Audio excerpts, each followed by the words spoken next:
ICC को चाहिए कि पाकिस्तान और इंडिया को एक ग्रुप में नहीं होना चाहिए।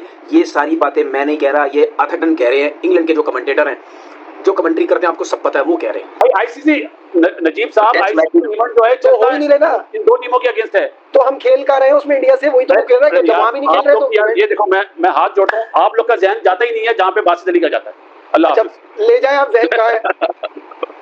आपको आहिस्ता आहिस्ता इन चीज़ों का ख्याल आ रहा है, ये है तो थोड़े दिन पुरानी बात, लेकिन अब ये वायरल हो रही है काफ़ी ज़्यादा कि हम भी यही कहते हैं कि अगर खेलना है तो जो उसूल है, जो स्पोर्ट्समैन स्पिरिट है, उसको सामने रखते हुए खेला जाए। हमारे इंग्लिश कैप्टन माइकल अथर्टन ने एक आर्टिकल लिखा है और आईसीसी को यानी इंटरनेशनल क्रिकेट काउंसिल को कड़ी तनकीद का निशाना बनाया। उन्होंने बोला कि पाकिस्तान और भारत मैच हर आईसीसी इवेंट में यकीनी तौर पर इसलिए कराए जाते हैं कि इससे आईसीसी को पैसा मिले और इस चक्कर में बहुत सी चीजों को कॉम्प्रोमाइज किया जाता है। हो कुछ उस तरह रहा है कि जो कुछ हमने एशिया कप में देखा, उसके बाद खवातीन वर्ल्ड कप में कोलंबो में देखा, नताइज भारत के हक में मैच के हवाले से अच्छे रहे, वो जीते, लेकिन आउटफील्ड में जो चीजें हैं उन्होंने भारत की कामयाबी को अगर मैं कहूं कि गहना दिया तो शायद ये कहना गलत नहीं होगा।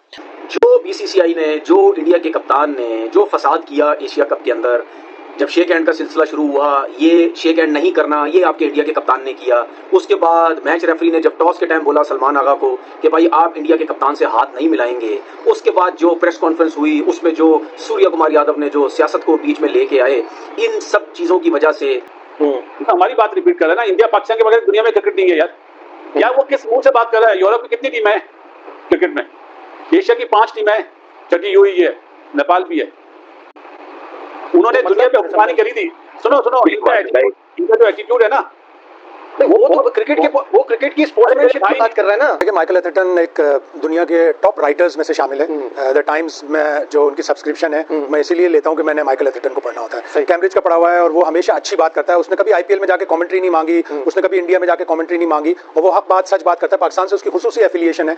उन्होंने ये भी बात की कि क्रिकेट को कभी डिप्लोमेसी के तौर पर इस्तेमाल किया जाता था, मगर अब ये प्रॉक्सी बन चुका है फॉर प्रोपेगेंडा और पॉलिटिकल गेन के लिए। उन्होंने अभी जो नो हैंडशेक सागा हुआ, ट्रॉफी वाला वाकया हुआ, इसके ऊपर नहीं बताया कि कौन गलती पे है। ये थोड़ी सी उन्होंने ना, जिसे बोलते हैं ना, डंडी मारी है माइकल अथर्टन ने अपने आर्टिकल में, मगर फिर भी आईसीसी को ठीक ठाक किस्म का उन्होंने जवाब दिया। उन्होंने बोला कि मैं मानता हूं कि क्रिकेट में आईसीसी में जो इतना ज्यादा पैसा आता है उसकी बहुत सी वजूहात पाकिस्तान इंडिया मैच है, यानी जो ब्रॉडकास्टर्स लगभग $3 बिलियन की जो डील हुई है आईसीसी की अप्रोक्सीमेटली, उसकी बड़ी वजह पाकिस्तान इंडिया मैच ही है। क्योंकि आपको अच्छी तरीके से पता है पाकिस्तान और भारत के दरमियान क्रिकेट लोग देखना चाहते हैं, चाहे स्टेडियम हो, चाहे टेलीविजन सेट हो, चाहे न्यूज, पाकिस्तान और भारत की क्रिकेट बिकती है। और इस बात का एतराफ अब बीसीसीआई ने भी कर लिया है। और इंग्लैंड क्रिकेट टीम के former test captain, cricket Mubassir, cricket commentator Michael Atherton ने, जब पाकिस्तान और भारत के दरमियान खवातीन वर्ल्ड कप का मैच हुआ और वहां पर हैंडशेक नहीं हुआ और दोनों कप्तान यूं निकल गए टॉस के बाद, जब पाकिस्तान क्रिकेट बोर्ड ने, आपको याद होगा, यूए के मैच से पहले जो फैसला किया कि अब हम क्रिकेट नहीं खेलेंगे, हम इनके खिलाफ एक्शन करेंगे, यूए की टीम भी परेशान, उनका क्रिकेट बोर्ड भी परेशान, सारे क्रिकेट बोर्ड जो है वो परेशान के यार ये क्या मसाइल हैं। ये सारा फसाद किसने किया? ये सारा फसाद बीसीसीआई, जो कि जाहिर सी बात है इंडियन गवर्नमेंट ने सब कुछ किया। सब ये कह रहे थे कि भाई अगर आपको पाकिस्तान नहीं पसंद और अगर आपने पाकिस्तान के अगेंस्ट नहीं खेलना तो फिर एशिया कप आप क्यों खेलने आ रहे हैं? और दूसरी बात, ग्रुप में भी क्यों है? ठीक है।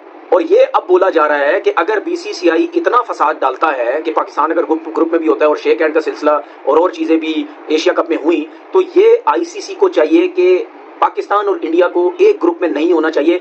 ये सारी बातें मैं नहीं कह रहा, ये अथर्टन कह रहे हैं, इंग्लैंड के जो कमेंटेटर हैं, जो कमेंट्री करते हैं, आपको सब पता है, वो कह रहे हैं। उन्होंने साफ क्लियर अल्फाज में बोला कि ये बीसीसीआई फसाद डलवा रहा है, ये सारा सिलसिला बीसीसीआई ने शुरू किया।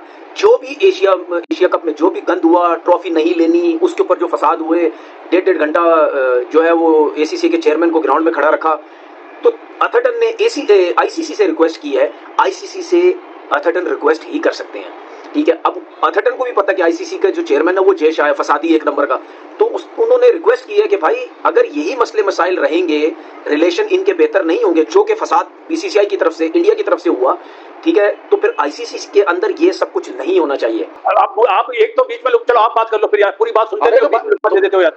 अच्छा बोले भाई ये जो उनका एटीट्यूड है ना, अभी से नहीं है। 92 का जब वर्ल्ड कप हारे थे पाकिस्तान से, क्या शोर मचाया था, क्या शोर मचाया था, याद है? सीरीज हारे, क्या शोर मचाया। इनकी आदत है ये भाई। उन्हें क्या लगे पाकिस्तान इंडिया से, उन्हें क्या पैसे नहीं मिलते आईसीसी से? नंबर 2 है वो, जिन्हें आईसीसी वाले पैसे देते हैं। पाकिस्तान और इंडिया की क्रिकेट नहीं होगी ना तो भूखे मरेंगे आईसीसी वाले भी और ब्रॉडकास्टर भी भाई। लेकिन उनका पॉइंट तो क्रिकेट के हवाले से है ना, वो ये कह रहा है कि भाई वो कह रहा है ये क्रिकेट जब तक ताल्लुकात बेहतर नहीं होते तब तक नहीं होने चाहिए मैचेस, क्योंकि ये तो 1947 से कब तक ताल्लुकात बेहतर हुए हमारे इंडिया नहीं से? यार, आपके कारगिल वॉर के दौरान भी हाथ मिलाए गए यार 99 में, अरे ये भाई, चीजें अब हो रही है ना।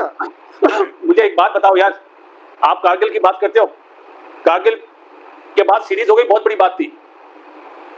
अभी ये इस वॉर के बाद सीरीज हो गई, बहुत बड़ी बात है, होनी नहीं चाहिए थी, ये एशिया कप होना नहीं चाहिए था। ये माइकल थॉर्न ने कहा कि मैं मान लेता हूं, मगर उस चक्कर में बहुत सी चीजें कॉम्प्रोमाइज होती हैं, खासकर क्रिकेट पिच जो है अब वो पॉलिटिकल माइलेज के लिए यूज की जा रही है। इसको मैं थोड़ा सा डिटेल में अपनी असेसमेंट के मुताबिक बताऊंगा, मगर मैं आपको एक चीज बता दूं, जो आईसीसी से पैसे मिलते हैं, ये 4 बरस की जो डील चल रही है मीडिया राइट की, हर साल भारत को 38% of total ICC revenue $600 million जो है आईसीसी डिस्ट्रीब्यूट करता है, जिसमें से लगभग 230-31 मिलियन डॉलर सिर्फ अकेले भारत को जाते हैं, जो 38% बनता है, परसेंटेज में 38% बनता है, और किसी और बोर्ड का दुनिया में डबल फिगर में परसेंटेज नहीं है। मिसाल के तौर पर भारत का 38% जो कि 230-31 मिलियन डॉलर बनता है। नंबर 2 पे इंग्लैंड है जिनका 41 मिलियन है। नंबर 3 के ऊपर ऑस्ट्रेलिया है जिनका 37.3 बनता है, और चौथे नंबर पर पाकिस्तान की बारी आती है जो कि $34 मिलियन पर ईयर, यानी हर साल पाकिस्तान को आईसीसी से आता है। यानी भारत को कितना आता है? 230 मिलियन, पाकिस्तान को कितना आता है? 34 मिलियन, लगभग $200 मिलियन का फर्क है।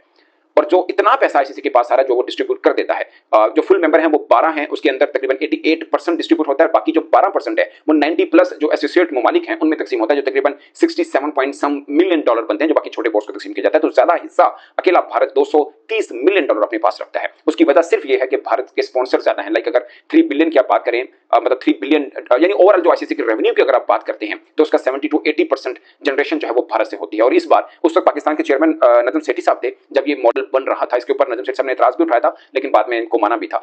जब ये मॉडल बन रहा था तब उसकी बुनियाद ये रखी गई थी कि जिस देश से आईसीसी को ज्यादा पैसा आता है वो देश डिजर्व करता है कि उसको पैसा भी ज्यादा मिले। क्योंकि भारत से ज्यादा पैसा आता है इसलिए नंबर 1 ज्यादा पैसा उसको मिलेगा, और नंबर 2 में एक ज्यादा पैसा आईसीसी को जो है वो इंग्लैंड से आता है, इसलिए नंबर 2 उनको मिलेगा। अगरचे दोनों के बीच में गैप ठीक ठाक किस्म का है। नमस्कार दोस्तों, इंग्लैंड की farmer x cricketer Michael Atherton ने कुछ ऐसा बात की है जिसके चलते पाकिस्तानी मीडिया में बहुत ज्यादा बवाल छिड़ चुका है।